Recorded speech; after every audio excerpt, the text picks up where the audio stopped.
여러분 안녕하십니까? सभी को नमस्ते।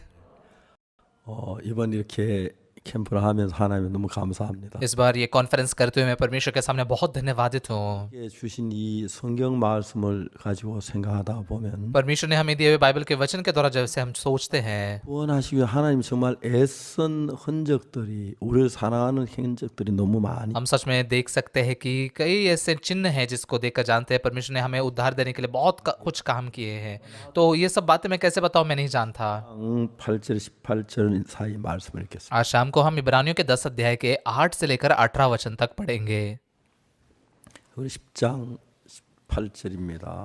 इब्रानियों का 10 अध्याय 8 वचन। 위에 말씀하시기를 제사와 예물과 전체로 범죄함과 속죄는 원치도 아니하시고 기뻐하시도 아니하신다 하셨고 이는 다 율법을 따라 드리는 것이라. ऊपर तो वह कहता है, न तो ने बलिदान और भेंट और होम बलियों और पाप बलियों को चाहा और न उनसे प्रसन्न हुआ, यद्यपि ये बलिदान तो व्यवस्था के अनुसार चढ़ाए जाते हैं। 말씀하시기를 보시옵소서 내가 하나님의 뜻을 행하러 왔나이다 하셨으니 그 첫 것을 폐하시면 둘째로 세우려 하심이니라. फिर यह भी कहता है, देख मैं आ गया हूँ ताकि तेरी इच्छा पूरी करूँ, अतः वह पहले को उठा देता है ताकि दूसरे को नियुक्त करे। 몸을 단번에 들이심으로 말미암아 우리가 거룩함을 얻었노라. उसी इच्छा से हम यीशु मसीह के देह के एक ही बार बलिदान चढ़ाए जाने के द्वारा पवित्र किए गए हैं। 마다 매일 서성기며 자주 같은 제사를 드리되 이 제사는 언제든 죄롭게 하지 못하거니와 हर एक याजक तो खड़े होकर प्रतिदिन सेवा करता है और एक ही प्रकार के बलिदान जो पापों को कभी दूर नहीं कर सकते बार बार चढ़ाता है। 원한 제사를 드리시고 하나님 우편에 앉아서 परंतु यह व्यक्ति तो पापों के बदले एक ही बलिदान सर्वदा के लिए चढ़ाकर परमेश्वर के दाहिने जा बैठा 자기 원수들을 자기 발등상이 되게 하실 때까지 길하시나니 और उसी समय से इसकी बाट जो रहा है कि उसके बैरी उसके पाँवों के नीचे की पीढ़ी बने, 그들을 영원히 온전케 하셨나니 क्योंकि उसने एक ही चढ़ावे के द्वारा उन्हें जो पवित्र किए जाते हैं सर्वदा के लिए सिद्ध कर दिया है। 증거하시되 और पवित्र आत्मा भी हमें यही गवाही देता है, क्योंकि उसने पहले कहा था, 그래서 그날 후는 죄와 세월 언약이 이것이라 하시고 내 법을 제 마음에 두고 제 생각에 기록하리라 하신 후에 प्रभु कहता है कि जो वाचा मैं उन दिनों के बाद उनसे बांधूंगा वही है कि मैं अपने नियमों को उनके हृदय पर लिखूंगा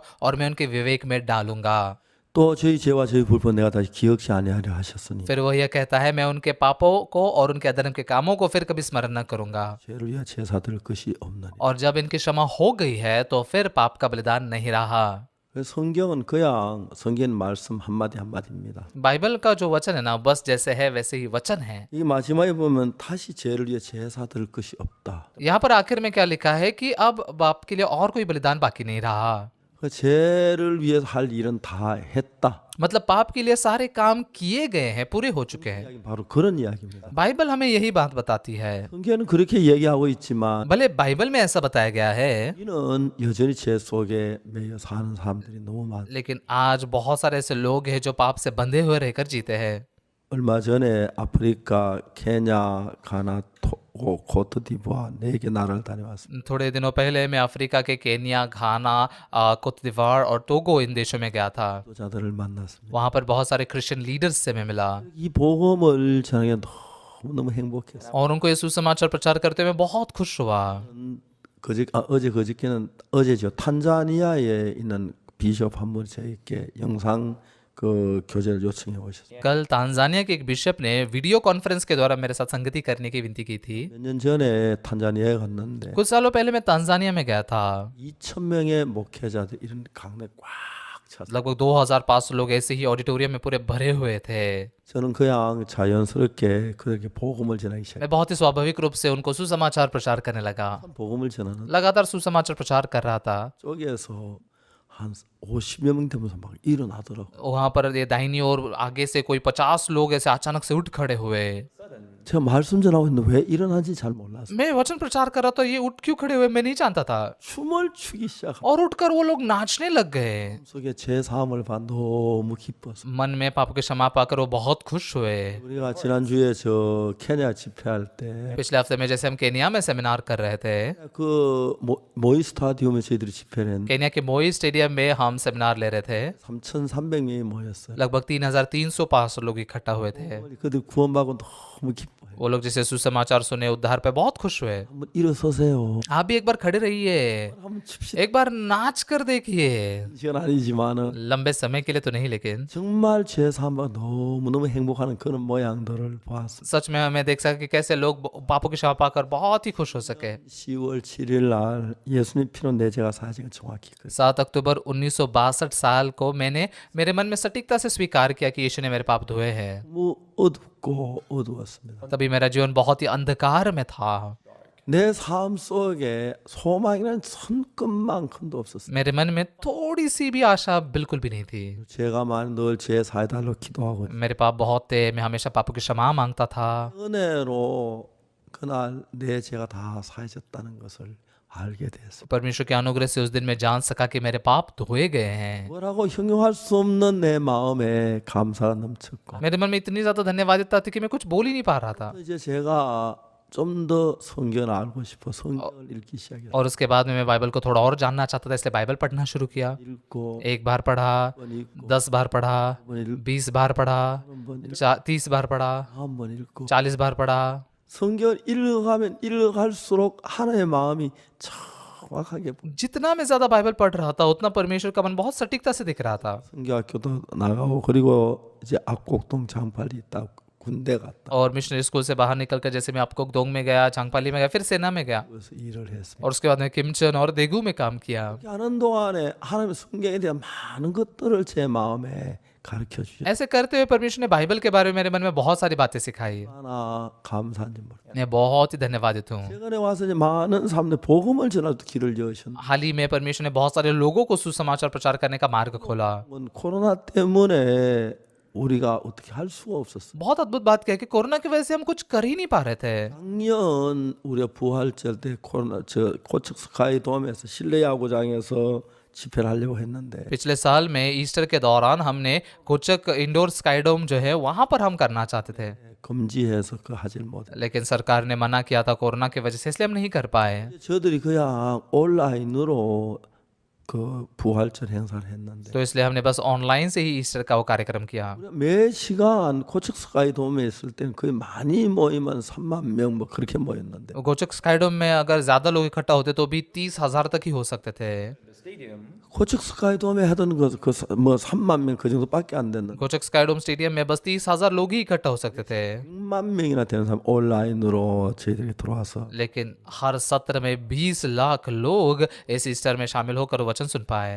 저들이 너무너무 놀라웠습니다. हम लोग बहुत ही आश्चर्यचकित हो गए। 뭘 꾸는 것 같았어요. ऐसा लगा कि हम सपना देख रहे हैं। 근데 작년 5월 달에 저희들이 집회를 했는데 और पिछले मई महीने में जैसे हमने सेमिनार ली 이제 우리가 90분짜리 설교를 इ제 했습니다. तो हमने 90 मिनट के ऐसे वचन प्रचार को बनाया था। 근데 276개 방송국이 제 설교를 중계해 줬어요. 276 ऐसे टीवी चैनल्स ने मेरे वचन प्रचार को प्रसारित किया। 그런 일들이 ये ऐसी बातें थी जो मैं विश्वास नहीं कर पा रहा था। 했을 때는 पिछले साल के अक्टूबर महीने में 방송국이 제 설교 전부를 중계해 줬어요. 655 ऐसे टीवी चैनल्स ने मेरे पूरे वचन प्रचारों को प्रसारित किया। 들이 제 설교를 듣게 되고 बहुत ही कम समय में दुनिया के बहुत सारे लोगों ने मेरे वचन प्रचार को सुना 많은 분들이 우리를 정말 따르고 그래 너무 놀라웠습니다. और दुनिया में बहुत सारे लोग हमसे मिल पाए, हमारा अनुसरण करने लगे, बहुत अद्भुत था। 이번에 그 남부 아프리카에서 इस बार दक्षिणी अफ्रीका के इलाके में 그 삼성의 그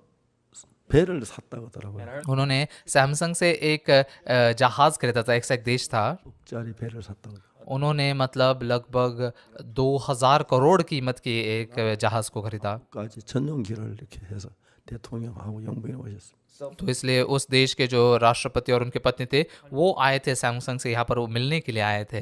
이제 그 비행기 한국 도착하기 전에 그날 연락이 왔는데 तो उनका हवाई जहाज यहाँ पर कोरिया में पहुंचने से पहले वहाँ से संपर्क आया, वहाँ से फ़ोन आया कि राष्ट्रपति जी की पत्नी आपसे मिलना चाहती है। 저는 성령차를 몰고 तो सुबह में गाड़ी में बैठकर 약속됐는데 दोपहर 4 बजे की हमारी मीटिंग थी, 차가 좀 밀리는 편이라서 우리 갔다 왔습니다. लेकिन कल ज़्यादा ट्रैफिक होता है इसलिए हम वहाँ पर जाकर आए। 너무너무 주님 앞에 감사해요. मैं प्रभु के सामने बहुत धन्यवाद हुआ। 시간에 자세히 다 이야기를 못해서 समय ज़्यादा नहीं था, हम ज़्यादा विस्तार से बात नहीं कर पाए, 그날에 저들을 초대한다고 했어요. फरवरी महीने के आखिर में वो अपने देश में मुझे आमंत्रित करना चाहते ऐसा उन्होंने कहा। 너무 감사했습니다. मैं बहुत धन्यवादित हुआ। 하나님께서 그 나라의 모든 청소년들에게 복음을 전할 수 있는 길을 주시고 많이 할 수 있는 परमेश्वर ने उस देश के सारे जवानों को सुसमाचार प्रचार करने का मार्ग खोला। मैं बहुत धन्यवाद हूँ। 할 수 없는 귀한 일들을 아무것도 아닌 저들에게 이루시는 걸 ये मतलब कल्पना भी नहीं कर सकते ऐसे मूल्यवान चीजों को परमेश्वर हमारे द्वारा जो कुछ भी नहीं वो कर रहा है देख सका। 방송국에서 저 설교를 중계하면서 अमेरिका में बहुत बड़े टीवी चैनल के द्वारा जैसे मेरे वचन प्रचार को प्रसारित करे वो लोग आश्चर्यचकित हो रहे हैं। 방송 인터뷰를 했고 बहुत सारे टीवी चैनल में इंटरव्यू भी दिया। 지금도 매주 1시간씩 제 설교를 50개나 되는 방송국이 미국에서 제 설교를 중계하고 अभी भी हर हफ्ते में 1 घंटे के लिए 50 से ज्यादा टीवी चैनल अमेरिका में उसे मेरे वचन को प्रसारित कर रहे हैं। 그러면서 제가 그 복음을 전하는데 그들이 복음을 듣고 제사만을 기뻐하는 거 얼마나 영광. तो जैसे मैं सुसमाचार प्रचार करता हूँ वो कैसे पापों की क्षमा पाकर खुश होते हैं ये देखकर मुझे बहुत ही महिमावंत लगता है। 제 혼자 있을 때 कभी कभी जब मैं अकेला बैठा रहता हूँ 나 자신 속에 빠집니다. मैं कभी कभी अपने आप के अंदर गिर जाता हूँ। 구원받기 전에 내 삶 उद्धार पाने से पहले मेरा जीवन कैसा था? 비참했습니다. बहुत ही दयनीय था। 어머니가 1951년도 세상 떠나시고 1951 साल में मेरी माँ गुजर गई। 님이 군대 1 महीने के बाद में मेरा भाई सेना में गया। 전쟁 중에 뒷받침하러 가시고 मेरे पिताजी सेना में मदद करने के लिए गए थे। 우리 집에 순식간에 아버지 어머니 형님이 안 계셨습니다. कुछ ही दिनों में हमारे घर में मेरी माँ मेरे बड़े भाई और पिताजी कोई भी नहीं थे। मेरी बड़ी बहन 15 साल की थी। उसके बाद में 13 साल की बहन थी। 동생은 4살. मैं 8 साल का था। मेरा छोटा भाई 4 साल का था। 어떻게 살아야 할 줄을 몰라. हमें पता ही नहीं था कि हम कैसे जिए। 지금도 기억이 생생한데 अभी भी मुझे बहुत ही ध्यान से याद है सब कुछ। 자는데 이상한 소리 나서 보니까 एक दिन रात को मैं सो रहा था और अजीब आवाज सुनाई दी। 재워놓고 울고 싶어도 울지를 못해서 재워놓고 울다가 우리한테 들켰어. मेरी बहन रोना चाहते थे लेकिन हमारे वजह से रो नहीं सकते इसलिए हमें सुलाने के बाद में रो रहे थे तभी हमने उसको सुना। 울다가 잠들고 그래. तो हम सब लोग उठकर साथ में रोने लगे और ऐसे ही सो गए। 먹어야 할지 क्या खाए हम, 뭘 입어야 할지 क्या पहने पता नहीं था। 정말 삶이 너무 비참. सच में जीवन बहुत ही दयनीय था। 감사한 하나님께서 저를 구원하시기 위하여 마음을 낮추셨다는 이야기를 지금 생각할 수 있었어요. धन्यवाद बात क्या है कि परमेश्वर ने उद्धार देने के लिए मेरे मन को नम्र किया। ये अभी याद है मुझे। 읽고 있는데 और मैं बाइबल पढ़ रहा था। 성경이 너무 정확하게 한마디 한마디 내 마음에 자리를 잡는 거예요. और बाइबल के हर एक शब्द मेरे मन में ऐसे जगह करने लग गए। 정말 하나님이 제 삶 속에 일을 하시는 걸 볼 때 너무 놀라워요. जब मैं देखता हूँ कैसे परमेश्वर ने मेरे जीवन में काम किया मैं बहुत आश्चर्यचकित हूँ। 믿으시지 않는 일들이 계속해서 일어. अभी भी लगातार ऐसी बातें हो रही है जिस पर मैं विश्वास नहीं कर पाता। 정말 믿어도 좋을까 싶을 때가 많아요. सच में कई बार ऐसा लगता है इस पर मैं विश्वास करूँ तो चलेगा। 많은 분들이 구원을 받고 일어나는 거예요. बहुत सारे लोग उद्धार पा रहे हैं। 누구든지 간에 우리가 전하는 이 복음 들으면 깜짝깜짝 चाहे कोई भी क्यों ना हो, जब वो सुसमाचार को सुनते हो बहुत आश्चर्यचकित हो जाते हैं। 우리를 죄에서 구원하시기 위하여 परमेश्वर ने हमें पाप से छुटकारा देने के लिए 인간들의 마음을 아시기 때문에 वो हम मनुष्य का मन जानता है। 그 하나님 돌아오도록 하려고 많은 हमारे मन को चलाकर परमेश्वर के पास लौटने के लिए परमेश्वर ने बहुत काम किया। 근데 이제 하나님은 가장 중요한 것은 우리를 죄에서 건져내야. उसमें से सबसे महत्वपूर्ण बात क्या है? परमेश्वर को हमें पाप से छुड़ाना था। 아무리 예수 십자가에 못 박혀 죽어도 우리가 죄인인 줄 알지 못하면 아무 의미가 없는. यीशु मसीह क्रूस पर क्यों ना मरे, लेकिन अगर हम ये ना जाने कि हम पापी हैं, तो उसका कोई मतलब नहीं है। 죄인인 걸 깨닫게 하기 위하여 तो हम पापी ये बात को जानकारी देने के लिए 율법 십계명 율법을 주었어. व्यवस्था 10 आज्ञाएं दी गई। 율법을 주신 목적은 우리가 죄인인 걸 깨닫고 어떻게 제삼을 그걸 가르쳐 주기. व्यवस्था देने का उद्देश्य क्या है कि हम जाने हम पापी हैं और कैसे उस पाप से छुटकारा पाए। 너는 그 율법에 그냥 빠져서 율법을 지킬 정신이 없는. लेकिन जो लोग जो है व्यवस्था में बस गिर गए और व्यवस्था को पालन करने में ही होश गवा बैठे। 율법을 만들어 가지고 परमेश्वर ने जो व्यवस्था है 10 आज्ञा की 2 तख्तियां बनाई। 법계라는 장이 2규반, 광이 1규반, 높이가 1규반 되는 아카시아 상자를 만들어서 और परमेश्वर ने क्या किया, ये 10 आज्ञा की 2 तख्तियों को एक संदूक में जो 1.5 हाथ की लंबाई और चौड़ाई का था उसमें रखा और उसे जो है ना वो बबूल की लकड़ी से बनाया गया था, उसे सोने से ढापा गया और उसके अंदर ये तख्तियां रखी गई 뚜껑을 닫았어요. और उसके ऊपर ढक्कन बंद कर दिया गया। 제가 출애굽기를 읽으면 그 법계에 대한 걸 읽으면서 निर्गमन में जैसे इस वाचा के संदूक के बारे में पढ़ता हूँ, 제가 너무너무 놀라운 것은 मैं बहुत आश्चर्य महसूस करता हूँ। 그 안에 십계명 돌비석을 넣는데 तो उस वाचा के संदूक के अंदर जैसे 10 आज्ञा के पत्थर की तख्तियों को रखा गया, 을 열어놓고 법계 덮어야 하는데 저 비석을 넣어야 하는데 तो उस ढक्कन को खोलकर फिर वो तख्तियों को अंदर डालना चाहिए ना, आमतौर पर ऐसे डालते हैं। 잠깐 좀 보시겠습니다. लेकिन आइए थोड़ा हम निर्गमन के पुस्तक में देखते हैं।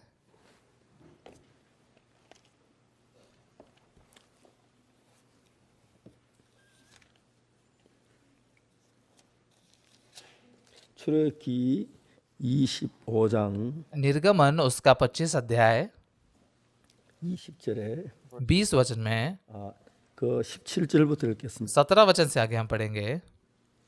증거물로 속죄손을 만들 때 장이 6반, 광이 1반이 되게 하고 फिर चौके सोने का एक प्रायश्चित का ढकना बनवाना कि उसकी लंबाई 2.5 हाथ और चौड़ाई 1.5 हाथ की हो, thereof, and a cubit and a half the breadth thereof. 검으로 그 그룹 둘어 속죄 두 끝에 쳐서 만들 때 और सोना ढालकर 2 करूब बनवाकर प्रायश्चित के ढकने के दोनों सिरों पर लगवाना। 이 끝에 한 그룹은 저 끝에 속죄 두 끝에 속죄소 한 덩이로 연하게 하면 And make एक करूब एक सिरे पर और दूसरा करूब दूसरे सिरे पर लगवाना, और करूबों को और प्रायश्चित के ढकने को एक ही टुकड़े से बनाकर उसके दोनों सिरों पर लगवाना। 덮으며 그 얼굴으로 대하여 속죄소를 향하게 하고 उन करूबों के पंख ऊपर से ऐसे फैले हुए बने कि प्रायश्चित का ढकना उनसे ढापा रहे और उनके मुख आमने सामने और प्रायश्चित के ढकने की ओर रहे। 21절인데요. 21 वचन में 뭐라고 돼 있냐면 क्या लिखा है यहाँ पर 21 वचन में? 속죄소를 개 위에 얹고 내가 내게 줄 증거판을 개 속에 넣어라. और प्रायश्चित के ढकने को संदूक के ऊपर लगवाना, और जो साक्षी पत्र में तुझे दूंगा उसे संदूक के भीतर रखना। 저는 이 성경 여기에서 이게 इ해가 안 가서 असल में इस बाइबल में ये भाग मैं बिल्कुल समझ नहीं पा रहा था। 나 또한 오랫동안 고민을 했어요. मैंने बहुत लंबे समय के लिए इसके बारे में सोचा। 이제 속죄소란 건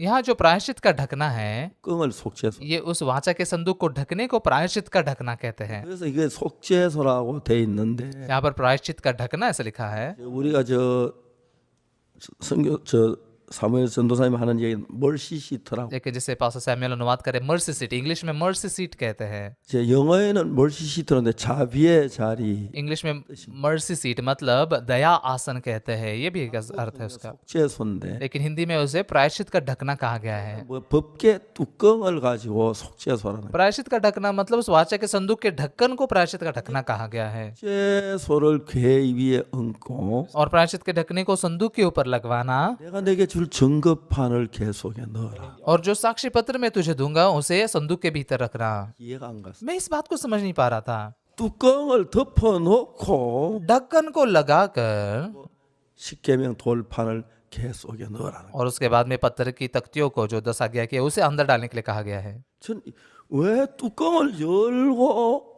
why तो उस ढक्कन को खोलकर 넣고 फिर वो साक्षी पत्रों को रखे और फिर ढक्कन बंद करे, ऐसा करना चाहिए ना। 속죄소 뚜껑이면 뚜껑을 궤 위에 얹어 놓고 प्रायश्चित के ढकने को पहले संदूक के ऊपर लगवाना 판을 궤 속에 넣어라. और साक्षी पत्र को तुम अंदर डाल देना। 이게 마음에서 안 풀려서 ये बात मेरे मन में सुलझ नहीं रही थी। 얼마나 고민한지 몰라. मैंने बहुत ही ज्यादा इसके बारे में सोचा, क्यों ऐसा है। 뚜껑을 덮어놓고 어떻게 십계명 2개 돌판을 궤 속에 넣을 수? प्रायश्चित के ढकने को बंद करके कैसे जो साक्षी पत्र को मतलब तख्तियों को कैसे अंदर डाला जाए। 번을 생각 이해가 안 갔어. कितनी बार मैंने सोचने को समझ नहीं पा रहा था, 나중에 알게 된 것. बाद में पता चला। 뚜껑을 열어놓고 ढक्कन को खोल कर रखेंगे, 이제 법계 십계명 갖다 법계 안에 넣고 और फिर 10 आज्ञा की तख्तियों को अंदर रखते हैं 다시 닫는 거다. और फिर से ढकना बंद करना, 닫아놓고 और ढक्कन को पहले लगाना 십계명 돌판 그 안에 넣으라는 거예요. और 10 आज्ञा की तख्तियों को अंदर रखने के लिए ऐसा कहा गया। 그래서 제가 그 피아노를 놓고 한번 가만히 생각을 해봐요. तो पियानो के सामने खड़े रहकर मैंने बहुत सोचा। ये पियानो है ना, पियानो यहाँ है। 예.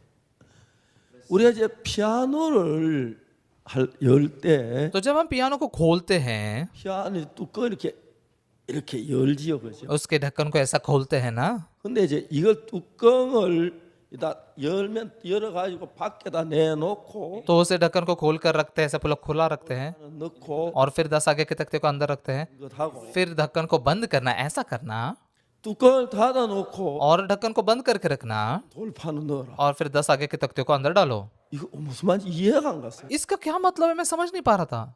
정말 저희가 오래 연구를 했습니다. बहुत लंबे समय के लिए मैंने इसके बारे में बहुत अध्ययन किया। 그럼 말하자면 उदाहरण के लिए बात करें तो 자 이게 십계명 돌판이라고 했을 때 थोड़ा समझिए कि ये 10 आज्ञा की तख्तियां हैं, तो ये तख्तियां ऐसा समझ लीजिए। 을 열어 가지고 내려다 놓고 उस ढक्कन को खोलकर अगर इसे अंदर डालते हैं और फिर इसे डालने के बाद 뚜껑을 닫는 것. ढक्कन को बंद करना।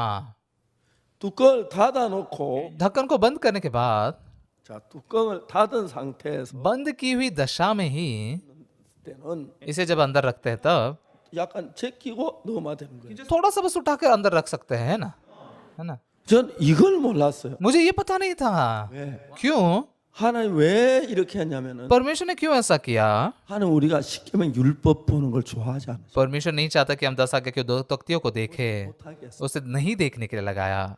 그래서 여러분 그리고 하신 말씀이 뭐냐면 और उसके बाद में उसने क्या कहा? 여기 위에 양쪽에 천사가 날개로 덮어서 और उसके ऊपर 2 करूब होंगे जो अपने पंखों से उसे ढकेंगे, 덮어서 열지 못하게 만다. उस ढक्कन को ऐसा ढकेंगे कि वो कोई खोल ना सके। 이런 이야기를 자세히 들어보면 इन बातों को जब ध्यान से सुनते हैं, 하나님 십계명 율법을 주셨으면서도 जैसे परमेश्वर ने हालांकि 10 आज्ञा की तख्तियां दी, 10 आज्ञाएं दी, 율법을 자꾸 쳐다보는 걸 원치 않으시는 लेकिन वो नहीं चाहते कि हम व्यवस्था को ही लगातार देखते रहे।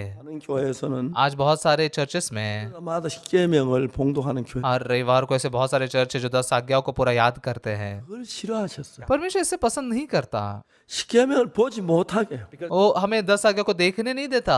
of stone away from their sight. 진짜 가슴 아픈 게 뭐냐? सच में बहुत दुख की बात क्या है? 이 제사장 때입니다. एली याजक के समय के दौरान 이 제사장은 एली याजक जो था 악한 사람이었어요. वो दुष्ट व्यक्ति था।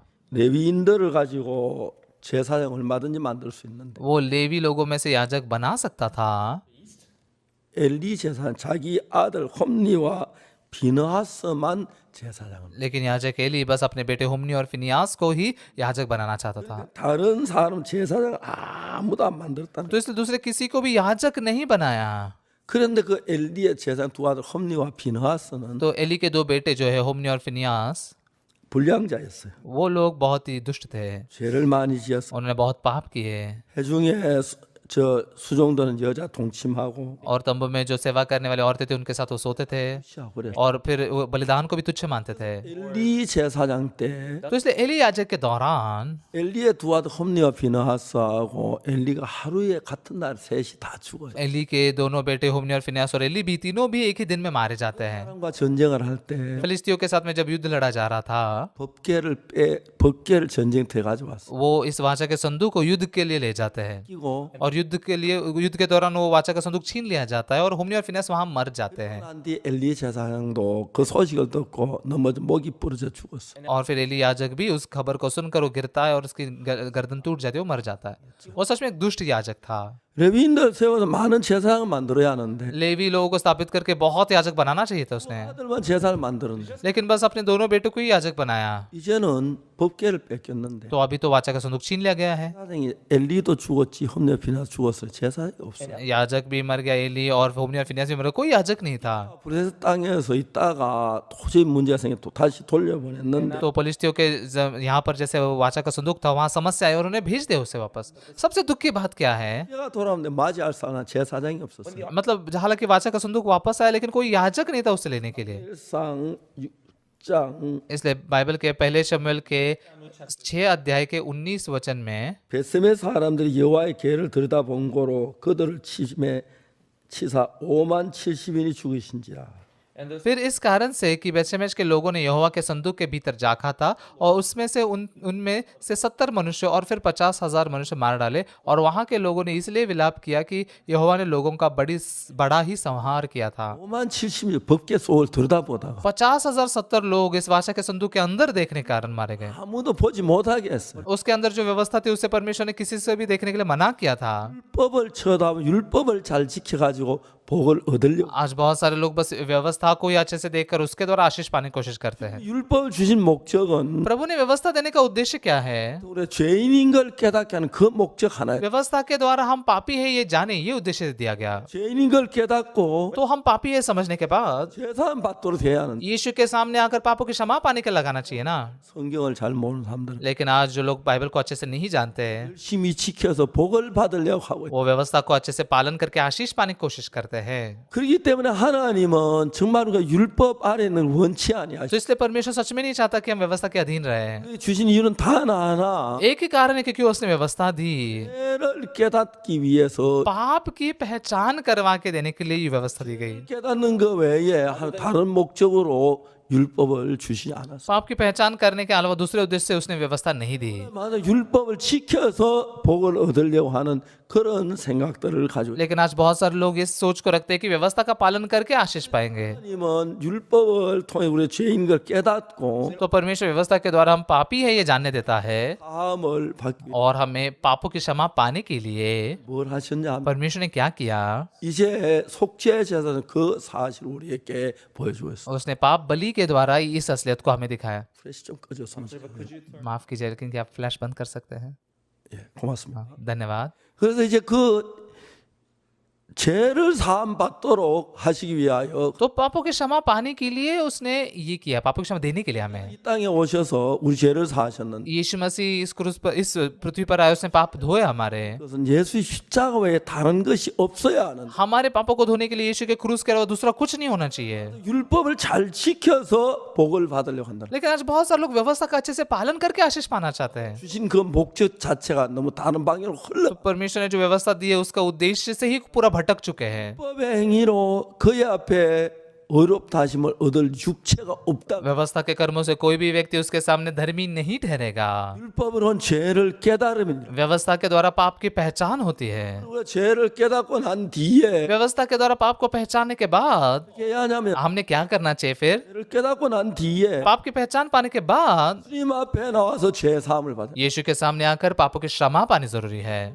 온 세계 거의 대부분의 많은 교회가 दुख की बात क्या है कि आज पूरी दुनिया में बहुत सारे चर्चेस 죄 사함 받으려고 하는 것이 아니라 क्रूस के सामने पापों की क्षमा पाने के लिए नहीं आते हैं, 지켜서 복을 받으려고 बल्कि व्यवस्था का अच्छे से पालन करके आशीष पाने की कोशिश करते हैं। 율법을 어겼기 때문에 हमने तो पहले व्यवस्था को तोड़ दिया है। 율법을 지킨다고 해서 복을 입을 수는 कितना भी व्यवस्था का पालन करके हम आशीष नहीं पा सकते। 그것이 하나님 앞에서 우리가 말씀하는 법. तो ये वो बात है जो परमेश्वर हमें बता रहा है। 죄를 지은 인간들에게 죄를 사는 방법을 가르치기 위하여 तो पाप किए व्यक्ति को कैसे पाप धोए जाते हैं सिखाने के लिए, 제사 드리는 법을 가르쳐. और उसने मेमने के द्वारा कैसे बलिदान चढ़ाए जाते हैं सिखाया। 제사 드리는 그 방법은 बलिदान कैसे चढ़ाए जाते हैं वो जो तरीका है, 영원히 제사 받을 수 있는 게 아닌데 उसके द्वारा अनंत काल के पापों की क्षमा नहीं मिलती। 으로 제사 드리는 방법 그건 예수님이 하나님의 어린이한테 십자가에 못 박혀 죽어서 우리 죄를 사는 그것을 가르쳐 주기 위한 बल्कि इन भेड़ों के द्वारा ये सिखाने के लिए कि कैसे यीशु मसीह जो परमेश्वर का मेमना है आकर हमारे पापों को धोएगा। 하나님이 떠나서 그 뭐야 안식일이나 양을 잡는 이런 걸 통해서 하나님 하시고자 목적이 있는 शैतान ने हमें धोखा दिया और जानने नहीं दिया कि परमेश्वर का उद्देश्य क्या है, बकरे को मारने के द्वारा या सब्त के दिन के द्वारा। 복을 받을 줄 알고 율법 지키는 강조와 शैतान ने मनुष्य को क्या धोखा दिया? व्यवस्था का पालन करने के द्वारा आशीष पाएंगे, इसलिए व्यवस्था का पालन करने के लिए जोर दिया। 주기도에 대한 질문을 하면 एक व्यक्ति ने मुझे प्रभु की प्रार्थना के बारे में सवाल पूछा। 우리가 죄 지은 자 죄를 사해 주는 우리 죄를 사해 주옵시고 आज जैसे हमने दूसरों की क्षमा की वैसे आप हमारी क्षमा कीजिए, 논문을 해요. ऐसे प्रभु की प्रार्थना लोग बोलते हैं।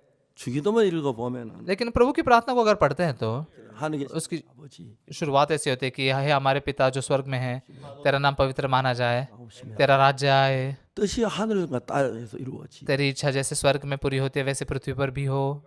그게 무슨 말입니까? इसका मतलब क्या है? 뜻이 하늘에 이룬 것 같이 땅에 이루어지기. जैसे तेरी इच्छा स्वर्ग में पूरी होती है वैसे पृथ्वी पर भी हो। 뜻은 예수 그리스도 십자가에 못 박혀 죽음으로 우리 죄를 사는 게 하나님의 뜻이. परमेश्वर की इच्छा कहती है यीशु मसीह क्रूस पर मारे जाकर हमारे पापों को धोए। 하늘에서 하나님의 뜻이 그 결정됐는데 तो स्वर्ग में परमेश्वर ने उस इच्छा को तय किया। 하늘에서 이룬 것 땅에서 이루어지기를 원한다. तेरी इच्छा जैसे स्वर्ग में पूरी होती है वैसे पृथ्वी पर भी हो। 안에서 예수 십자가에 못 박혀 죽은 우리 죄를 사는 것이. परमेश्वर की योजना में यीशु मसीह क्रूस पर मारे जाकर हमारे पाप को धोएगा, ये है इच्छा। 한다는 말은 ये पृथ्वी पर भी पूरी हो, इसका मतलब क्या है? 죄 가진 그 뜻대로 예수 십자가에 못 박혀 죽어서 우리 죄를 사기를 원하신다. परमेश्वर ने जो योजना बनाई है उसके अनुसार हमारे पाप धोए जाए, ये परमेश्वर चाहता है। 그때 이미 그때는 아직 예수 십자가에 못 박혀 죽지 않았고 하나님 뜻이 이루어지지 않았기 때문에 इस प्रार्थना के दौरान तो यीशु मसीह मरा नहीं था, क्रूस पर मारा नहीं गया था। 십자가에 못 박혀 죽으심으로 우리 죄를 사하게 되기를 바란다. 그런 의미입니다. आखिरकार कैसे यीशु मरकर हमारे पापों को क्षमा करेगा, धोएगा, ये इसका अर्थ है। 그런 성경을 자세히 모르면은 तो अगर हम ऐसे वचनों को सही रीति से नहीं जानते 우리 인간적인 면으로 생각을 하는 तो इसलिए बस इन सारे वचनों के बारे में मनुष्य के तरीके से सोचते हैं। 사실이죠. ये बहुत ही दुख की बात है ना। 사람들은 성경 자기 생각을 가지고 생각. लोग बाइबल के लेकर अपनी सोच के अनुसार बोलते हैं। 인간 하나님 멀리 떠나가도록 계속해서 우리 마음을 이끌고 शैतान लगातार हमारे मन को चला रहता कि हमारे जो मन है परमेश्वर से अलग हो जाए, दूर चला जाए। 인 것은 लेकिन यीशु मसीह क्यों आया? 내가 죄를 사하는 건 예수의 피 외에 다른 방법이 없는. हमारे पाप को धोने के लिए यीशु के लहू के अलावा दूसरा कोई तरीका नहीं है। 회개함으로 죄가 사해진다. आज लोग कहते हैं कि उनके मन फिराव से उनके पाप धोए जाते हैं। 죄가 사면 예수 십자가에 죽을 필요가 없지. अगर मन फिराव से पाप धोए जाते तो यीशु को क्रूस पर मरने की जरूरत नहीं थी। 예수의 피 외에 다른 아무 길이 없습니다. पाप को धोने के लिए यीशु के लहू के अलावा दूसरा कोई मार्ग नहीं है। भले कर्मों के द्वारा पाप नहीं धोए जाते, 그런 것도 아니고 अपने पड़ोसी पर दया करके भी नहीं, 뭐 되는 것. बाइबल को अच्छे से पालन करने से भी नहीं। 우리는 죄를 범했고 हमने पहले ही हमने पाप किया। 길은 예수 십자가밖에 없습니다. पाप को धोने का जो मार्ग है क्रूस ही है। 십자가에 못 박혀 죽어지면서 लेकिन यीशु जैसे क्रूस पर मारा गया, 이 죄를 사는 걸 이루었는데 हमारे पाप की क्षमा के काम को उसने पूरा किया, फिर भी 사람이 자기가 죄인이라고 합니다. बहुत सारे लोग कहते हैं कि वो पापी है। 십자가에 못 박혀 내 죄를 못 사했다는 이야기가. तो इसका मतलब क्या है कि यीशु क्रूस पर मरकर भी मेरे पाप धोए नहीं गए। 십자가는 그 이야기를 자세하게 이야기하고 있습니다. तो इसलिए इब्रानियों का 10 अध्याय इस बात को हमें बहुत विस्तार से बताता है। 십자가로 다시 돌아가 तो आइए हम इब्रानियों के 10 अध्याय में वापस जाकर बात करते हैं। 히브리 10장에서 이렇게 이야기하고 있습니다. इब्रानियों के 10 अध्याय में ऐसा कहा गया है, 율법은 장차 오는 좋은 일의 그림자 참 형상이 아니다. क्योंकि व्यवस्था जिसमें आने वाली अच्छी वस्तुओं का प्रतिबिंब है पर उनका असली स्वरूप नहीं। 장차 오는 좋은 일의 그림자라는 것은 आने वाली अच्छी वस्तुओं का प्रतिबिंब मतलब 예수님이 오셔서 우리 죄를 사실 것을 그림자로 보여주고 यीशु मसीह आकर हमारे पाप को धोएगा, ये प्रतिबिंब के तौर पर दिखाया गया है। 율법에 죄를 범한 양을 잡고 소를 잡아서 속죄 제사들의 죄를 사합니다. जो व्यवस्था में कैसे पाप करने के बाद में भेड़ या बछड़ों को मारे जाकर पाप क्षमा होते थे। 뿔에 바르면 उस भेड़ के मरने के द्वारा उसके लहू को लेकर जब वेदी के सींगों पर लगाया जाता तब हमारे पाप धोए जाते थे। 너무너무 신기한 것이 ये बात को सुनकर बहुत ही आश्चर्य लगता है। 그리고 죽으면 एक भेड़ जब लहू बहाकर मरती है, 양이 피 흘리기 전에 먼저 양의 머리 안수를 하는데 पहले बताया था ना मैंने कि उसको मरने से पहले पहले उसके सिर पर हाथ रखना जरूरी है। 얘기했죠. मैंने ये भी बताया कि मुझे पता नहीं था सिर पर हाथ क्यों रखा जाता है। 그 레위기 4장 16장 23절에 तो इसलिए लेवी व्यवस्था के 16 अध्याय के 21 वचन में 너는 두 손 산전소의 머리에 안수하여 और हरून 잘 모든 불에 그 범한 죄를 구하고 그 죄를 염소의 머리에 두어. और हरून अपने दोनों हाथों को जीवित बकरे पर रखकर इजरायलियों के सब अधर्म के कामों और उनके सब अपराधों अर्थात उनके सारे पापों का अंगीकार करे और उनको बकरे के सिर पर धरकर। तो जब हम पाप बलिदान चढ़ाते हैं 우리 죄를 사하기 위해 내 죄를 사하기 위해서 양이나 염소를 데려와요. तो इसलिए मेरे पाप को धोने के लिए पहले भेड़ या बकरी को लाया जाता है 양의 머리나 염소에 안수를 하는데 और फिर वो याजक जो है उस सिर के बकरी के सिर पर हाथ रखता है। 말 몰랐어요. ये सिर पर हाथ क्यों रखा जाता है मैं नहीं जानता था। 했습니다만은 तो हालांकि 될때 안수 받고 장로 될 때 안수 받는데 मतलब जैसे जब पास्टर बनते हैं, एल्डर बनते हैं, तब उनके सिर पर हाथ रखा जाता है। 목사 되는 것도 아니라 장로는 왜 안수를 받아야 तो ये भेड़ या फिर बकरी जो है ये तो पास्टर नहीं बन रहे, कोई कुछ नहीं बन रहे, फिर उसके सिर पर हाथ क्यों रखे? 오랫동안 고민했어요. ये बात सुलझ नहीं पा रही थी और लंबे समय के लिए मैं सोच रहा था। 그건 잘 몰랐어요. बाइबल को लगातार पढ़ रहा था लेकिन पता नहीं था मुझे। 레위기 16장 21절에 그 해답이 있네. लेकिन लेवी व्यवस्था के 16 अध्याय के 21 वचन में उसका जवाब मिला। 두 손으로 산염소의 머리에 안수하여 और हरून अपने दोनों हाथों को जीवते बकरे पर रखकर 그 범한 죄를 고하고 इजरायलियों के सब अधर्म के कामों और उनके सब अपराधों को, उनके सारे पापों का अंगीकार करे 예 두어. और उनको बकरे के सिर पर धरकर। 그 양이나 염소가 우리 죄를 위해 죽기 위해서 तो वो भेड़ या बकरी जो है हमारे पापों के लिए मरने के लिए, 염소에 건너가 죽어야 우리 죄를 사하지. हमारे पाप जो इस भेड़ या बकरी पर जाने पर ही हमारे पाप धोए जा सकते हैं। 양이나 염소가 죽는다고 우리 죄가 씻어지는 건 아니야. अगर हम पर ही पाप है और वो भेड़ बकरी मर दे तो वो हमारे पाप धोए नहीं जाते। 그래. तो इसलिए इस बकरी को मारने से पहले 머리 안수를 해. उस भेड़ या बकरी के सिर पर हाथ रखा जाता है 너 양이나 염소에 건너가도록 만들어. और हमारे पाप को उस पर लाद दिया जाता है।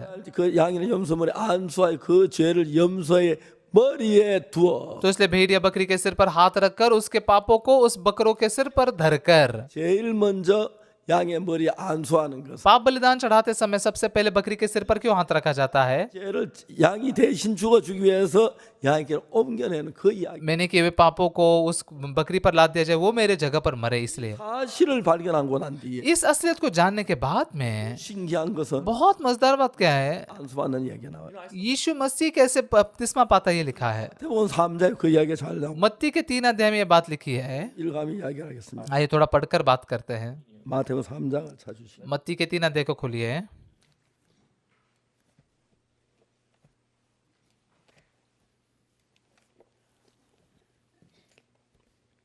3장 13절입니다. 3 अध्याय का 13 वचन।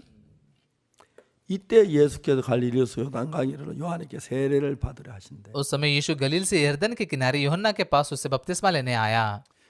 14절에 보면은 14 वचन में 요한이 말려가지고 내가 당신께 세례를 받아 당신에게로 오시나이까. परंतु यूहन्ना यह कहकर उसे रोकने लगा, मुझे तो तेरे हाथ से बपतिस्मा लेने की आवश्यकता है और तू मेरे पास आया है। 요한은 예수님이 세례 받으러 온 것이 이해가 안 됐어요. यूहन्ना जो है ना, यीशु क्यों बपतिस्मा लेने के लिए आए इसे समझ नहीं पा रहा था, 요단과 요한은 회개의 세례를 베풀고 क्योंकि यरदन नदी पर यूहन्ना जो है मन फिराव का बपतिस्मा दे रहा था। 세례를 받는 것이었어요. मतलब सब लोग पहले बपतिस्मा लेते थे, वो मन फिराव का था। 이분이 세례를 받으러 이해가 안 갔지. यीशु जिसमें पाप नहीं हुआ है बपतिस्मा के लोग समझ नहीं पा रहे थे।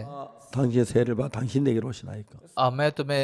मैं तुम्हें बपतिस्मा मैंने बपतिस्मा लेना चाहिए तुमसे, तुम मेरे पास कैसे आते हो? 이를 15 वचन में यीशु क्या कहता है? 데르바에 가라서 이제 허락하라.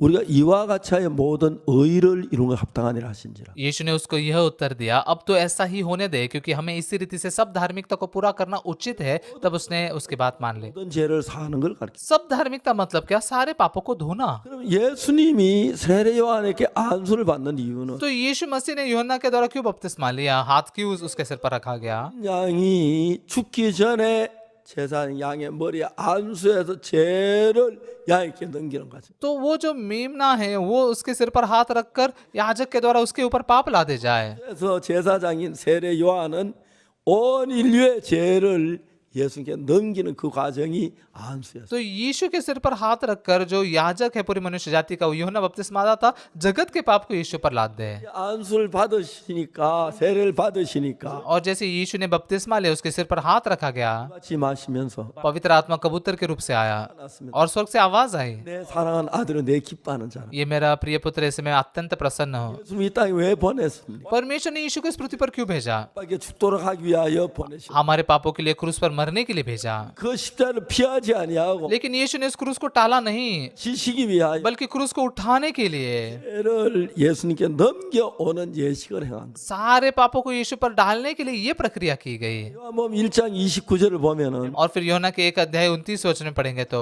한 날이 바로 예수의 세례를 받은 그 다음 날 दूसरे दिन, मतलब यीशु ने बपतिस्मा पाने के अगले दिन ही, 예수께 자기의 나오심을 보고 가로되 दूसरे दिन जैसे यीशु को अपनी ओर आते हुए देखकर यूहन्ना ने कहा, 어리면 देखो यह परमेश्वर का मेमना है जो जगत के पाप उठा ले जाता है। 모든 죄가 예수 그리스도에게 건너간 तब हमारे सारे पाप यीशु मसीह के ऊपर लाद दिए गए। 세상 죄를 지은 하나님의 어린 양이 देखो परमेश्वर का मेमना जो जगत के पाप उठा ले जाता है।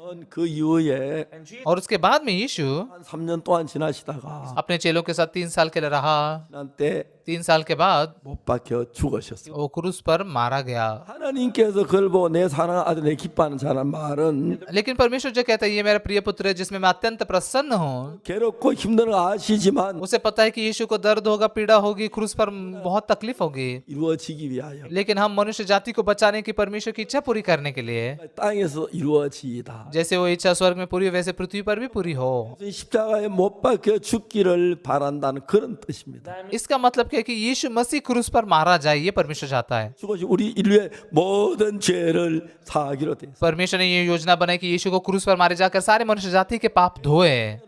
예수님은 우리 모든 죄를 지기 위해 세례요한의 안수를 받으셨고 और उस योजना के अनुसार हम सारे मनुष्य जाति का पाप लेने के लिए यूहन्ना के द्वारा यीशु ने बपतिस्मा पाया 십자가에 못 박혀 죽어. और हमारे सारे पापों को अपने ऊपर लेकर वो क्रूस पर मारा गया। 말미암아 우리 인류의 죄가 다 거기서 해결이 되어지고 तो उसके मृत्यु के द्वारा हमारे मनुष्य जाति के सारे पाप वहां सुलझाए गए। 감정을 느끼려고 하지 마십시오. तो इसलिए पापों की क्षमा की किसी भावना को महसूस मत कीजिए। 감동을 받거나 शरीर गर्म हो रहा है या बहुत भावनात्मक लग रहा है 안 그러면 음성이 들리거나 या फिर कोई आवाज सुनाई दे रही है, 그런 것을 기대하지 마. ऐसी चीजों की बिल्कुल अपेक्षा मत कीजिए। 받는 성경 말씀에서 पापों की क्षमा पाने का जो बाइबल का वचन है, 죄 못 박여 주신 그때에 우리 죄는 끝이 난 거죠. जब यीशु क्रूस पर हमारे पापों के लिए मरा, उसी समय हमारे सारे पाप खत्म हुए। 그 방법대로 십자가에 못 박히셨어요. तो इसलिए इस तरीके से यीशु मसीह क्रूस पर मारा गया। 죄를 받으신 मो든 죄를 इ어 받으시면서 यूहन्ना बपतिस्मा दाता को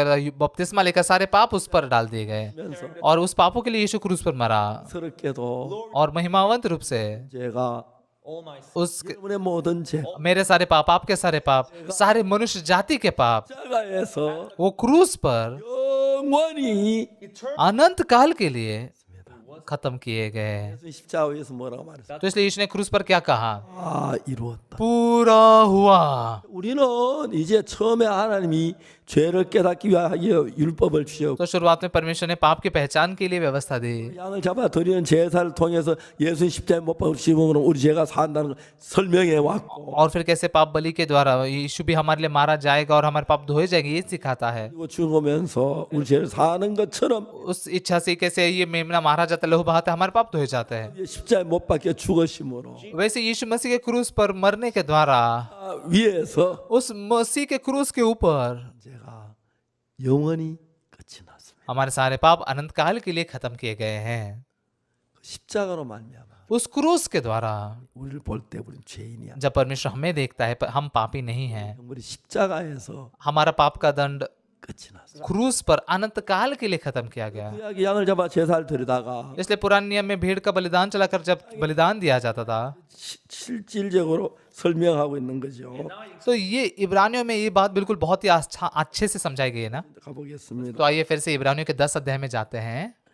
위에 8절 위에 말씀하시기를 제사와 예물은 전과 전체를 본 자 속죄히 원치나 기뻐하지 아니하신다. 8 वचन ऊपर तो वह कहता है, न तूने बलिदान और भेंट और होम बलियों और पाप बलियों को चाहा और न उससे प्रसन्न हुआ, यद्यपि ये बलिदान तो व्यवस्था के अनुसार चढ़ाए जाते हैं। 죄를 사는 속죄 제사는 ये पाप धोने वाले जो पाप बलि है, 법을 따라 드리는 건데 ये व्यवस्था के अनुसार चढ़ाए जाते हैं। 예수님이 오셔 이렇게 죽음으로 우리 죄를 산다는 것을 보여주기 위한 그림자로 만들어진. ये दिखाने की परछाई है कि कैसे यीशु आएगा और हमारे पापों के लिए मरेगा। 그래서 어린 양이 죽음으로 तो इसलिए उस मेमने के मृत्यु के द्वारा 어린 양의 머리에 안수하고 वो लहू जैसे 죽음으로 उसके सिर पर हाथ रखा गया, उस पर पाप डाले गए और उसने लहू बहाए, उसके द्वारा पाप क्षमा हुए। 안수를 받고 यीशु ने यूहन्ना से बपतिस्मा लेकर 죽으심으로 लहू बहाते हुए जैसे वो मारा गया, 내가 전부 다 그 तभी हमारे पाप खत्म हो गए। क्रूस पर सब कुछ खत्म हो चुका है। 세상 모든 죄가 संसार के सारे पाप 영원히 끝이 났어. अनंत काल के लिए खत्म हो गए हैं।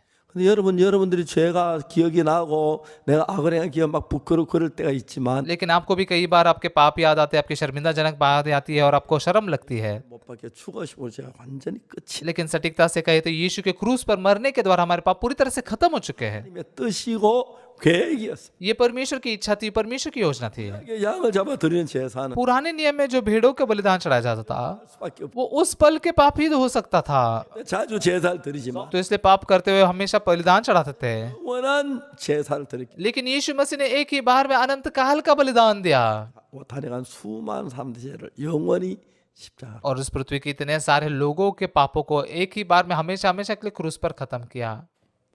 여러분 이 놀라운 사실 성경에 너무 명확하게 얘기하고 있는데 ये असलियत में इसके बारे में बाइबल बहुत ही सटीकता से बताती है। 자기 생각을 더 믿기 때문에 बहुत सारे लोग बाइबल से ज्यादा अपनी सोच पर विश्वास करते हैं। 양심의 가책을 느낄 때 죄가 남아 있는 것처럼 느끼고 जब वो पाप करते हैं, उनके विवेक बुद्धि में चुभन लगते हैं, उनको लगता है मेरे पाप बचे हैं। ये हमारी सोच है। 성경은 बाइबल जो है ऐसे कहती है। 보겠습니다. आइए थोड़ा पढ़ते हैं। 이제 10절 10 वचन, 다 같이 읽어보겠습니다. आइए साथ मिलकर पढ़ते हैं। 이 시작 이 उसी इच्छा से हम यीशु मसीह की देह के एक ही बार बलिदान चढ़ाए जाने के द्वारा पवित्र किए गए हैं।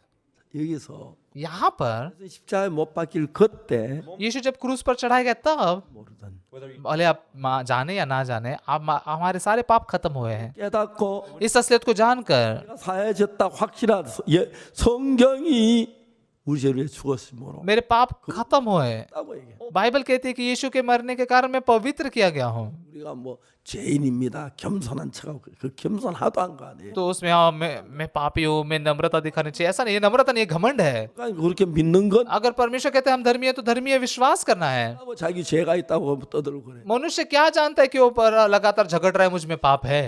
11 वचन आइए पढ़ते हैं। 마다 매일 서성이며 자주 같은 제사들이 돼. 이 제사는 언제든 죄를 없게 하지 못하거든. हर एक याजक तो खड़े होकर प्रतिदिन सेवा करता है और एक ही प्रकार के बलिदान को जो पाप को कभी भी दूर नहीं कर सकते बार बार चढ़ाता है।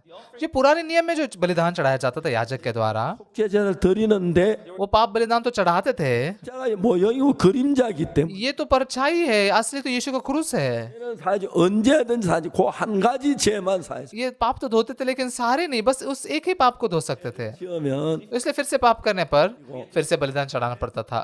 लगातार ऐसा ही करना पड़ता था। 밖에 죽으신 것은 यीशु मसीह क्रूस पर मारा गया मतलब वो ये अलग है। क्या अलग है इसमें? 제사장들은 그 피를 땅에 있는 제단의 피에다 뿔에다 발랐는데 याजक लोग जो है वो लहू को लेकर वो इस पृथ्वी की वेदी पर लगाते हैं, 제단에 피를 뿌리. लेकिन यीशु ने अपने लहू को लेकर स्वर्ग के वेदी पर लगाया। 모든 것이 영원하기 때문에 स्वर्ग में सारी चीजें अनंत काल की है। 못 박이고 하나님 제단에 피를 뿌리 우리 죄가 영원히 사야지. यीशु क्रूस पर मरकर हमारे लहू को जैसे वो स्वर्गीय वेदी पर छिड़कता है, हमारे पाप अनंत काल के लिए धोए गए। यहाँ 11 वचन में 10절에 10 वचन में माफ कीजिए 11 वचन, 이 서성기에 자주 갔던 제사들인데 이 제는 언제든지 죄를 없게 하지 못하거니와 11 वचन, हर एक याजक तो खड़े होकर प्रतिदिन सेवा करता है और एक ही प्रकार के बलिदान जो पापों को कभी भी दूर नहीं कर सकते बार बार चढ़ाता है।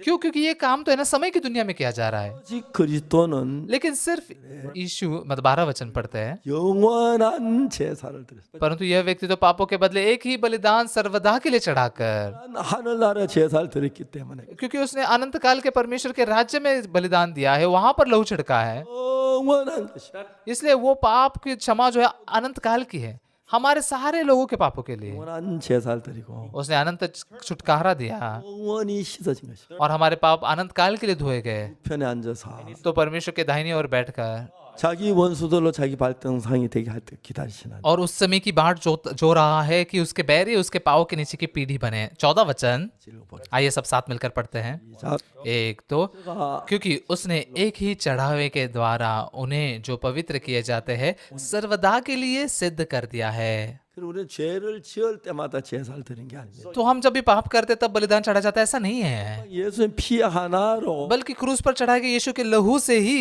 된 자들을 जो पवित्र किए जाते हैं उन्हें 영원히 온전케 하시고 सर्वदा के लिए सिद्ध कर दिए गए हैं। 얼마나 감사하니. कितनी धन्यवादित बात है ये। 예. 그래서 제가 무슨 죄를 지었든지 इसलिए चाहे मैंने कोई भी पाप क्यों ना किया हो, 예수님의 피로만 제가 거룩하고 깨끗해졌어요. यीशु के लहू से ही मैं शुद्ध बना, पवित्र बना। 다 놔두고 बाकी के सारी चीज छोड़कर 말씀이 날 보고 의롭다면 의로운 게 맞고 अगर परमेश्वर का वचन मुझे धर्मी कहता है मैं धर्मी हूँ, 씻은 게 परमेश्वर का वचन कहता है मेरे सारे पाप धोए गए हैं तो धोए गए हैं। 얼마나 놀라운 사실. ये कितनी अद्भुत असलियत है, 수가 없어요. इसे हम जान भी नहीं सकते। 이 사실을 몰라 늘 죄를 짓고 또 죄를 지으면 또 죄인이 되고 그랬는데 इस असलियत को नहीं जानकर मैं फिर से पाप करता था, फिर से पाप करके पापी बनता था, 원한 속죄를 입었어요. लेकिन यीशु ने उसके लहू से अनंत छुटकारा प्राप्त किया। 히브리서 इ렇게 정확하게 기록돼. इब्रानियों की पुस्तक में इतना सटीकता से लिखा है, 사람들은 정말 안타까운 게 लेकिन सच में दुख की बात कि आज लोग नहीं जानते, सब अपने आप को पापी कहते हैं। 예수는 십자가에 못 박히고 죄를 씻어 죽으셨는데 यीशु मसीह क्रूस पर मरकर उसने हमारे पापों को धोया। 음성을 들을 때 얼마나 섭섭해 하시겠습니까? प्रभु जब ऐसी आवाज को सुनते हैं उसे कितना बुरा लगता होगा, 가슴 아파하시겠습니까? उसके मन में कितना तकलीफ होती होगी। 여러분 नहीं भाई बहनों, 그래서 क्रूस पर 죄든지 간에 किसी के भी पाप क्यों ना हो, सब खत्म हुए हैं। 믿는 사람은 자기 बस जो उस पर विश्वास करता है वो स्वतंत्रता पाता है। 잘해서가 아니에요. हम कुछ बेहतर करने से नहीं, 그리고 율법을 지켜서 절대 의롭게 और व्यवस्था का पालन करके बिल्कुल भी धर्मी नहीं बन सकते। 우리가 십계명을 지키는 거 तो 10 आज्ञा का पालन करना 의미가 없습니다. उसका कोई मतलब नहीं रहा। 우리를 प्रभु ने पहले हमें 의롭다고 하시고 पवित्र कहा, धर्मी कहा, 오늘 많은 사람들은 आज बहुत सारे लोग 히브리 10장 이렇게 명백하게 예수 피로 우리 죄가 씻어졌고 영원히 어렵게 됐는데도 इब्रानियों के 10 अध्याय में इतने साफ रीति से हमारे पाप धोए गए, इतने हम पवित्र बने, धर्मी बने हैं, 기도합니다. लेकिन प्रभु के सामने प्रार्थना करते हैं, 입니다. प्रभु मैं पापी हूँ, 사여 주. मुझे क्षमा कर दीजिए। 그 이야기는 하나님 얼마나 화나게 하는지, ये बात परमेश्वर को कितना गुस्सा दिलाती है, 얼마나 십자가를 무익하게 생각하는지. यीशु मसीह को कितना वो बहुत ही ऐसे अनजान जानते हैं, इसे हम शब्दों में बयान नहीं कर सकते। 피가 우리 위해 죽으시면서 यीशु मसीह का लहू जैसे हमारे लिए वो मारा गया, 영원히 씻었던 그 मेरे पाप अनंत काल के लिए धोए गए, ये बात वो हम जाने ऐसा वो चाहता है। 이렇게 감사했어요. सच में परमेश्वर को बहुत धन्यवाद देता हूँ। 그래서 제가 날 위해 죽은 주님이 계시기 तो इसलिए मेरे लिए मरने वाला वो प्रभु है। 삶에 어려울 때도 있고 힘들 때 있어. प्रभु के साथ में जीवन जीते हुए कभी मुश्किलें थी, तकलीफें थी, लेकिन मैं हमेशा धन्यवादित था 을 전하게 돼. और इस सुसमाचार को प्रचार कर सका। 인들이 बहुत सारे पास्टर लोग 이렇게 하면서 वो हमारे साथ में मिलकर 복음을 같이 전하고 इस सुसमाचार को इकट्ठा प्रचार कर रहे हैं। 신학교를 시작. इस बार जैसे अमेरिका में हमने थियोलॉजी स्कूल शुरू किया, 이 배워서 इस सुसमाचार को विस्तार से सीखकर 이 사실을 전할 수 있도록 그렇게 하고 बहुत सारे पास्टर लोगों को ये असलियत प्रचार करने के लिए हम लगा रहे हैं। 이제 제가 좀 더 이제 여행을 해야 하는 और मुझे अभी और थोड़ा घूमना जरूरी है, जाना जरूरी है। 4개국을 다녀왔는데 इस बार अफ्रीका के 4 देशों में मैं गया था 또 새해 또 몇 개 나라를 방문하려고 합니다. और 3 देशों में जाने वाला हूँ। 그래서 बहुत सारे देशों में से, 많은 지도자를 와서 우리 말씀을 듣고 싶어합니다. भारत में से भी बहुत सारे से लीडर्स आकर वो हमारे वचन को सुनना चाहते हैं। 예수님의 피로 내 죄가 사하셨다는 사실을 확실하게 이야기할 수 있어서 मैं बहुत 너무너무 행복하고 बहुत सटीकता से बता सकता कि यीशु के लहू ने मेरे पाप धोए दिए, इसलिए मैं बहुत ही खुश हूँ। 제가 제 आ들이 미국에 보내면서 얘기했어요. मेरे बेटे को अमेरिका में भेजते हुए मैंने कहा, 아, बेटे 누가 너를 장관을 시켜주지 않겠지만은 तो कोई तुझे मंत्री तो नहीं बनाएगा, लेकिन 장관을 시켜준다 하지 말고 मंत्री बनाएगा तो भी मत बनना, 복음 전한 자가 돼. ये सुसमाचार प्रचार करने वाला बन। 너에게 대학 총장 시켜준다고 하지 않고 कोई तुझे चांसलर तो नहीं बनाएगा, 대학 총장 시켜준다고 लेकिन यूनिवर्सिटी का चांसलर बनाएगा ये कहे तो भी मत बनना। 하나님의 복음을 전해라. परमेश्वर के सुसमाचार को प्रचार कर। 열심히 복음을 전하고 있습니다. मेरा बेटा अभी बहुत ही मेहनत से सुसमाचार प्रचार कर रहा है। 목회 전 세계 가장 활발하게 지금 복음을 전하고 गुड न्यूज मिशन के पास तो लोग पूरी दुनिया भर में बहुत ही एक्टिवली सुसमाचार प्रचार कर रहे हैं। 저희들이 그 코로나 때문에 저희 방송이 전 세계 나가면 पिछली बार कोरोना की वजह से हमारे जो टीवी प्रसारण थे पूरी दुनिया भर में फैल गए 우리 기독교가 우리 이 복음으로 향하여 달려오고 और पूरी दुनिया भर में सभी क्रिश्चियन जो समाज है सुसमाचार की ओर आ रहा है 배가 일어나고 구원받아서 일어나는 और लगातार ऐसे सेमिनार होते जा रहे, लगातार लोग उद्धार पाते जा रहे। धन्यवाद बात है। 살던 저를 불쌍히 여기시고 मैं जो पाप में जी रहा था, प्रभु ने मुझ पर दया की, मुझे उद्धार दिया। 전데 이 귀한 온 세계 복음 전환에 쓰시는 하나님 너무 감사. सच में इतने मूल्यवान सुसमाचार को पूरी दुनिया भर में प्रचार करने वाला के लिए इस्तेमाल करने वाले परमेश्वर को धन्यवाद देता हूँ। 할 때까지 이 복음을 전하다. मेरी उम्र ज्यादा है, लेकिन जितनी ताकत है वहां तक मैं प्रचार करते हुए प्रभु के सामने खड़ा रहना चाहूंगा। 내 마음을 다. आप भी सुसमाचार को प्रचार करने के लिए मन इस्तेमाल कीजिए। 그때 정말 이 놀라운 구원을 받고 하나님의 은혜 속에 살게 되기 आपके परिवार वाले भी ये अद्भुत उद्धार पाए और परमेश्वर के अनुग्रह के सामने खड़े रहे। आइए प्रार्थना करते हैं। 하신 하나님 우리 아버지 감사. पवित्र परमेश्वर पिता आपको धन्यवाद देते हैं। 마음을 다하여 우리를 हम जो अनंत नाश की ओर जाने चाहिए थे, 바뀌심 यीशु क्रूज पर मारे जाने के द्वारा 게 했습니다. हमें शुद्ध किया आपने। 너무 감사. धन्यवाद देते हैं आपको। 마음을 열어서 हमारे मन को खोलकर, हमारी सोच को फेंक कर 숨을 प्रभु के वचन को स्वीकार करने लगा है, पापों की क्षमा को स्वीकार कर पाए हम, 받게 해주시고 खुशी से प्रभु की सेवा कर पा रहे हैं हम, इसलिए धन्यवाद हैं हम। 오늘은 귀한 시간 주셔서 감사. आज ये मूल्यवान समय देने के लिए धन्यवाद। 또 이름으로 기도. यीशु के नाम से हम प्रार्थना करते हैं, आमीन। 여러분 대단히 감사합니다. सभी को बहुत